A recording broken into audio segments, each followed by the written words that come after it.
صاحب اس نے چیلنج کیا ہے، آپ تیار ہیں اس کے لیے؟ جی مجھے ذرا جواب تو دینے دینا. ابھی دیکھ لیتے ہیں کہ یہ یہاں بیٹھتے ہیں کہ نہیں میری تقریر سننے کے لیے. کتنا چیلنج کے اندر ان کے دم ہے. پچھلی دفعہ تو میں جب بھی تقریر کے لیے کھڑا ہوں انہوں نے فورم پوائنٹ کر دیا. جی اماد آپ بتا دیں کہ اس نے چیلنج کیا ہے کہ ٹی وی پہ اس کے ساتھ لاؤ شارٹ ٹاک. سر ٹی وی پہ تو یہ ہر روز بیٹھے ہوتے ہیں کسی نہ کسی ہمارے نمائندے کے ساتھ، اور جو حشر ہو رہا ہوتا ہے وہ بھی سب کے سامنے ہے. میں آپ کو یہ بتانا چاہتا ہوں اسی فورم پہ ٹی وی کی کیا ضرورت ہے. پارلیمان سب سے بڑا فورم ہے. میں یہاں پہ جواب دینا چاہتا ہوں ان کا. اسی جگہ کھڑے ہو کے میں جواب دیتا ہوں. سب سے پہلے تو یہ اسپیکر صاحب کہ جب معیشت پہ دلائل ختم ہو جائیں، تو پھر اس طرح کی روایتی تقریریں کی جاتی ہیں، اس طرح کے روایتی جملے پڑھے جاتے ہیں. 7ویں جماعت کی پاکستان سٹڈیز کی کتاب کے رٹے لگا کے سنائے جاتے ہیں جب معیشت پہ دلائل ختم ہو جائے. میں ان کو جواب دیتا ہوں کہ انہوں نے کیا معیشت چھوڑی، کس طرح ہم نے اس معیشت کو ہم نے نکالا، اس طرح ہم نے اس معیشت کو نکالا اس مشکل سے جو یہ چھوڑ کے گئے تھے.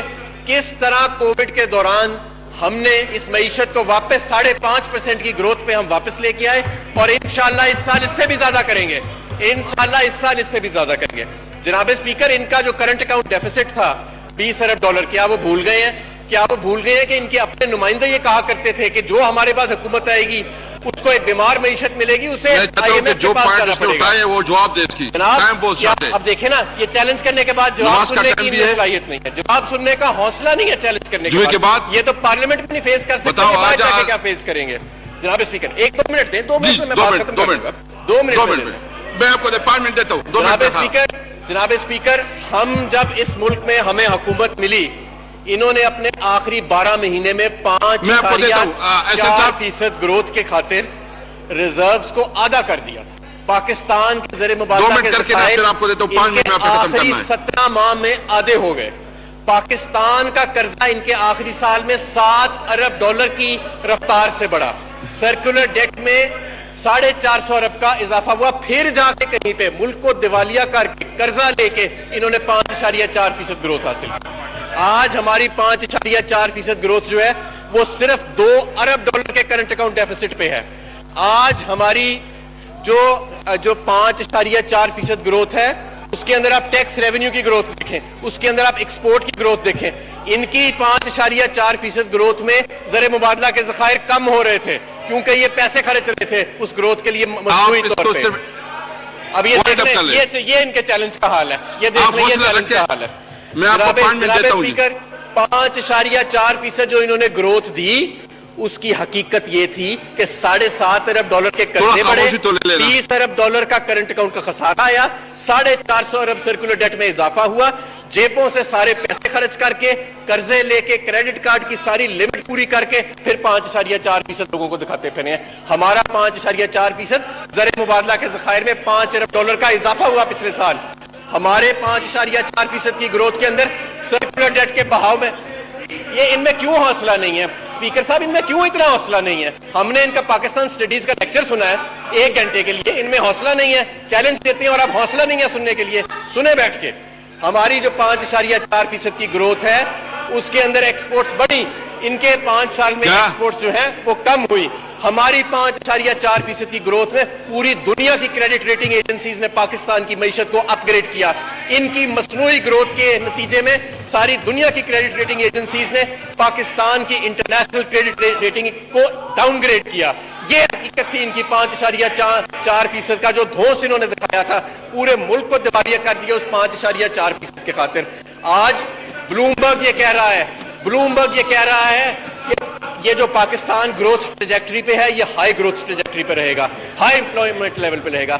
آج دی اکانومسٹ کہہ رہا ہے کہ پاکستان نے جس طرح کووڈ سے ڈیل کیا ہے ٹاپ 3 ملک دنیا کے جو ہیں اس کے اندر یہ شامل ہے. آج یہ میں نہیں کہہ رہا، یہ بلومبرگ کہہ رہا ہے، یہ اکانومسٹ کہہ رہا ہے، یہ ورلڈ بینک کی فگرز ہے. تھینک یو جی. سر اقبال صاحب وائنڈ اپ کریں پلیز. میں سر بڑی معذرت کے ساتھ سر آپ کو یہ ریکویسٹ کروں گا کہ پہلے آپ 18 منٹ بول چکے ہیں جی. سر میں آپ کو معذرت سے عرض کروں گا کہ آپ ایک سے ایک بڑا جو فیل وزیر ہے اس کا لیکچر نہ ہمیں سنایا کریں. موصوف گیس ملک کو دے نہیں سکے، ہمیں یہاں کیا اکانومی پہ لیکچر دے رہے ہیں؟ وہ ایک اور صاحب ہیں وہ کھڑے ہو جاتے ہیں، 6 مہینے میں ان کے لیڈر نے خزانہ فیل کر دیا، وہ ہمیں معیشت بڑھانے یہاں لیکچر دینا شروع کر دیتے ہیں. سر ہم ایک بڑی اہم مسئلے پہ بحث کر رہے ہیں. یہ پاکستان سٹڈیز کا لیکچر نہیں ہے, یہ پاکستان کی روح کے بارے میں ہم بات کر رہے ہیں کہ آج پاکستان کی جو فیڈریشن ہے اس کے حوالے سے یہ کون لوگ ہیں جو اس طرح کی خبریں چلاتے ہیں. ہم پاکستان کے آئین میں, پاکستان کے فیڈرل پارلیمنٹری نظام کے اندر کسی قسم کی مداخلت اور رد و بدل کو قبول نہیں کریں گے, اور پاکستان کا ہر شہری اپنے اس آئین کو اور اپنے اس وفاقی پارلیمانی نظام کے دفاع کے لیے سیسا پلائی ہوئی دیوار بنے گا.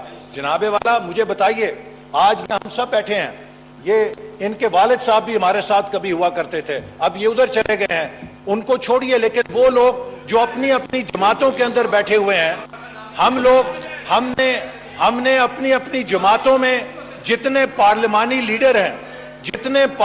لیڈر ہیں آج ذوالفقار علی بھٹو صاحب کے دور کا جواب پیپلز پارٹی دینے کے لیے یہاں موجود ہے. آج بے نظیر بھٹو صاحبہ کے 2 ادوار کا جواب دینے کے لیے پیپلز پارٹی یہاں موجود ہے. آج نواز شریف کے پہلے دور کا جواب دینے کے لیے مسلم لیگ نون یہاں موجود ہے. آج نواز شریف کے دوسرے دور کا جواب دینے کے لیے 2013 سے 18 کا جواب دینے کے لیے یہاں پر مسلم لیگ نون موجود ہے. مجھے بتائیے کہ یہ قوم فیلڈ مارشل جنرل محمد ایوب خان کے 10 سال کا حساب کس سے پوچھے؟ یہ قوم 4 سال جو جنرل یحییٰ خان ملک کے ساتھ حادثہ کر گیا اس کا جواب کس سے پوچھے؟ صدر صاحب کے 4 سالوں کا. یہ قوم 11 سال جو جنرل ضیاء الحق کے مارشل لا کے تھے ان کا جواب کس سے پوچھے؟ یہ قوم جنرل مشرف کے 9 سالوں کا صدارت کا جواب کس سے پوچھے؟ جناب اسپیکر, یہ پاکستان کے پارلیمنٹری نظام ہے جو سیاسی جماعتوں کو اور قیادت کو عوام کے سامنے جواب دہ بناتا ہے. صدارتی نظام ایک ڈکٹیٹر پیدا کرتا ہے جو پاکستان کے لیے کسی بھی لحاظ سے موضوع نہیں ہے. ہم ایک وفاق ہیں, ہمارے چھوٹے صوبے ہیں, ان کی محرومی کے پیش نظر اس قسم کی باتیں کرنا لوگوں میں آئین کے حوالے سے تجسس یا تحفظات پیدا کرنا ملک کے مفاد کے خلاف ہے. اس لیے میں یہ عرض کروں گا کہ آپ اس مسئلے کے اوپر ایک ڈیبیٹ کرائیں. اس مسئلے کو وانس فار آل ختم ہونا چاہیے. پاکستان کے اندر پاکستان کو ہم ایک تجربہ گاہ نہیں بنا سکتے. جب کسی کا دل کیا ایک نئے نظام کی فارمولہ پیش کر دیا.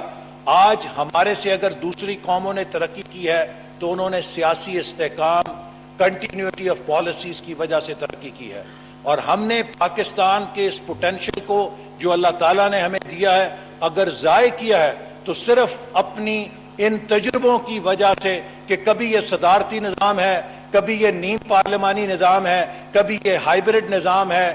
پاکستان کے لیے وقت آ گیا ہے کہ پاکستان کی اسٹیبلشمنٹ, پاکستان کی عدلیہ, پاکستان کے سیاستدان, پاکستان کی بیوروکریسی, یہ سب مل کر فیصلہ کریں کہ اس ملک کے لیے ایک ہی راستہ ہے اور وہ آئین کی سربلندی کا, آئین کی عملداری کا اور آئین کے مطابق اپنے کردار کو ادا کرنے کا ہے. پاکستان آج جس کرائسس میں پھینکا جا چکا ہے, میں جناب اسپیکر بہت ذمہ داری کے ساتھ کہنا چاہتا ہوں کہ کوئی لیڈر ایسا کنگ کانگ نہیں ہے جو اکیلا ملک کو ان بحرانوں سے نکال سکے. کوئی ایک پارٹی اس قابل نہیں ہے کہ وہ اکیلی تنہا ملک کو ان بحرانوں سے نکال سکے. کوئی ایک ادارہ اتنا طاقتور اور اہل نہیں ہے اس ملک کو ان بحرانوں سے نکال سکے. آج پاکستان کو ایک کلیکٹیو ایفرٹ کی ضرورت ہے, ایک انکلوسیو گورننس کی ضرورت ہے, ایک ایسی جمہوریت کی کہ جس کے اندر حکومت اور اپوزیشن علیحدہ علیحدہ بھی ہوں لیکن ایک جسم کے 2 پہیے بن کر وہ اس نظام کو چلائیں. ایک ایسا نظام کہ جس کے اندر وزیر اعظم اپوزیشن سے بات نہیں کر سکتا, دشمن کی فوجیں سرحد پہ لگی ہوں, وہ آپ کے دفتر سے کمیٹی روم تک آرمی چیف کے ساتھ نہیں آ سکتا. یہ طرز عمل پارلیمانی طرز عمل نہیں ہے. اس کو چھوڑ کر اس ملک کے اندر ہمیں ایک ایسا طرز عمل اپنانے کی ضرورت ہے جو آئین کی دیے ہوئے اسپرٹ کے مطابق ایک دوسرے کو برداشت کرنے کا حوصلہ دے. اور میں سمجھتا ہوں کہ اگر آج ہم نے اس ملک کو